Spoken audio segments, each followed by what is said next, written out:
Dërgimi i shkresës së Erion Veliajt në gjykatën kushtetuese nuk pezullon vetëm shkarkimin e tij, por rrezikon edhe zgjedhjet e parakohshme në Tiranë. Qeveria i ka dërguar presidentit Bajram Begaj shkresën për vakancat e kryetarëve të 6 bashkive, ku kreu i shtetit duhet të dekretojë zgjedhjet brenda 48 orësh. Shkresa e firmosur nga Angela Gaçi duket si një mister më vete dhe krijon disa pikpyetje. Kjo pasi qeveria e mori vendimin për shkarkimin e Veliajt javën e kaluar. Mundej që menjëherë pas shkarkimit kryeministria t'ia dërgonte shkresën presidencës dhe kreu i shtetit do duhet të përgjigjej shpejt duke u konsultuar edhe me kushtetuesen e cila ende nuk kishte një ankim të depozituar. Por në mënyrë të çuditshme shkresa e kryeministrisë duket se ka pritur lëvizjen e avokatëve të Veliajt për çuar ankimim në gjykatën kushtetuese, madje është dërguar 24 orë më pas.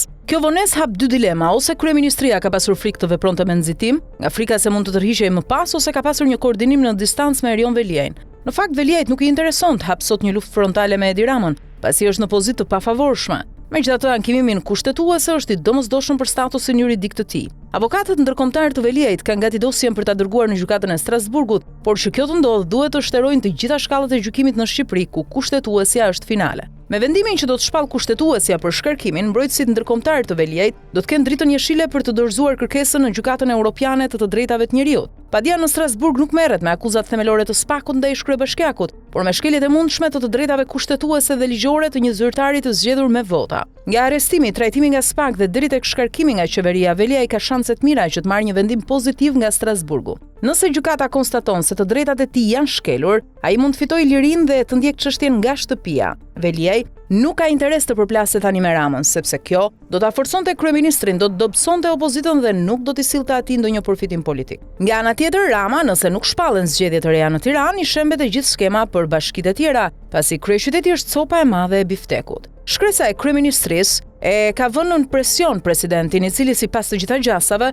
do të pezullojë dekretimin e zgjedhjeve të jashtëzakonshme derisa të marrë një vendim paraprak nga kushtetuesja. Begaj pritet t'i kërkojë gjykatës kushtetuese interpretim nëse posti i kryetarit bashkisë është apo jo vakant. Kushtetuesja mund t'jap një vendim paraprak ku të thotë se posti konsiderohet vakant, ndërsa ligjshmërinë e shkarkimit Veliajt ta shqyrtojë më vete. Një vendim i tillë do të shërbente si precedent për raste të ngjashme në të ardhmen. Kjo pauzë nga kërkesa për interpretim e presidentit deri te dekretimi mund zgjasë të paktën 2 javë. Pa Tiranën, shpallja e zgjedhjeve është e pamundur përveç se nëse kushtetuesja thot ndryshe. Pra jemi në një skemë win-win, ku Veliaj fiton kohë dhe vendimin e kushtetuesës për Strasburg, Rama fiton zgjedhjet për të konfirmuar mbështetjen dhe fiton kohë për të hyrë në pazare me kryeministrin duke përdorur oligarkët si ndërmjetës.